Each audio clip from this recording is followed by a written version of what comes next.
Hello friends, this lecture is also available in the Urdu and Hindi language.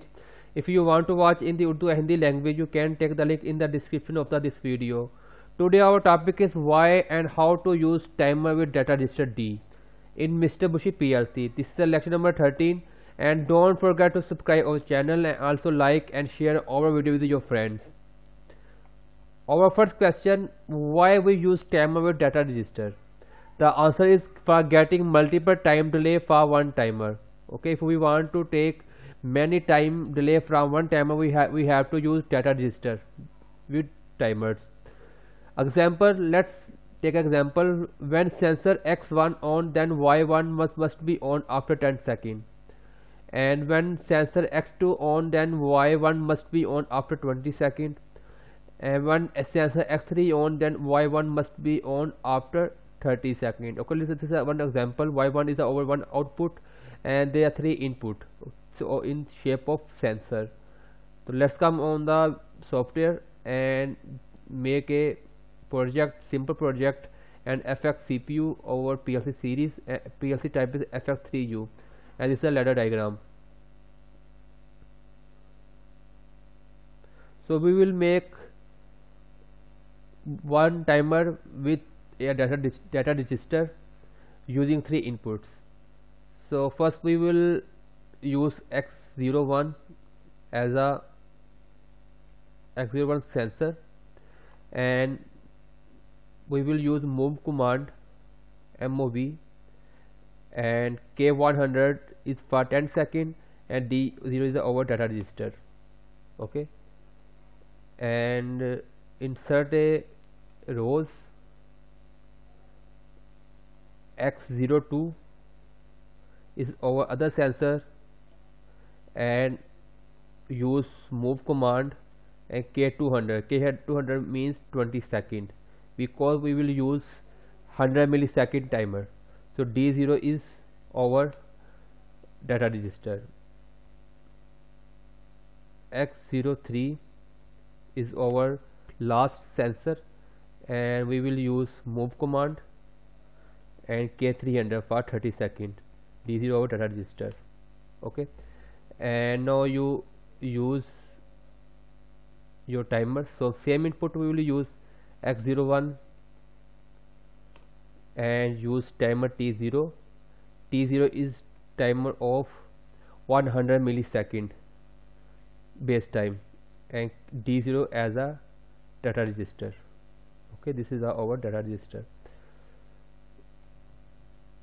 Insert a row and or. Okay, now you can use branch X02 and X03. Okay, now you can see our three inputs. Input will be move. If X01 will be on, K100 will be move.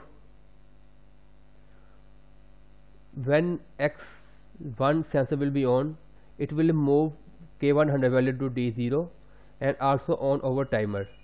Okay, we also make a new run for timer T0, and it will be on our one output Y1. Okay, so if your other sensor X2 will be on, then it will be moved D to K200 value to D2, and D2 will be had 200 value and K2 also on your timer. After 20 millisecond it will be on Y01. So let's see we will compile it. You can see by simulator the working of this program, how timer will work with data register.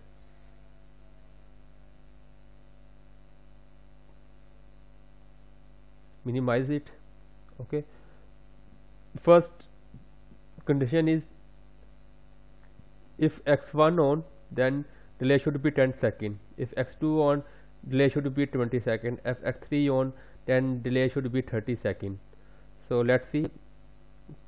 We will on our first sensor X01,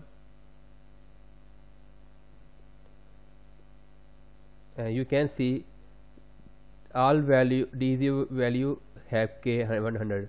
After completing 100, this will output will on. Okay, so take another example for 20 seconds. If your X2 will be on, you can see 200 value will shift to D0 data register. Okay, this sensor also on our timer and also move the K200 value to D0. After 200 value, Y1 will be on.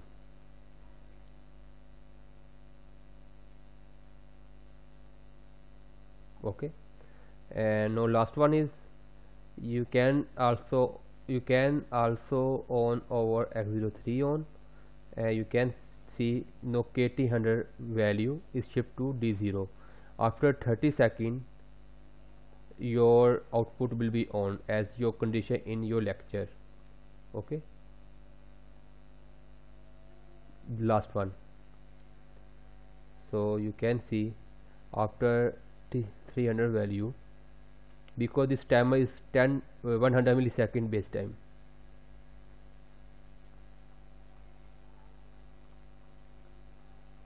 Okay, if you have any question regarding this lecture, you can raise a question on the comment box of the video. Our team will be answer you as soon as possible. Okay, bye.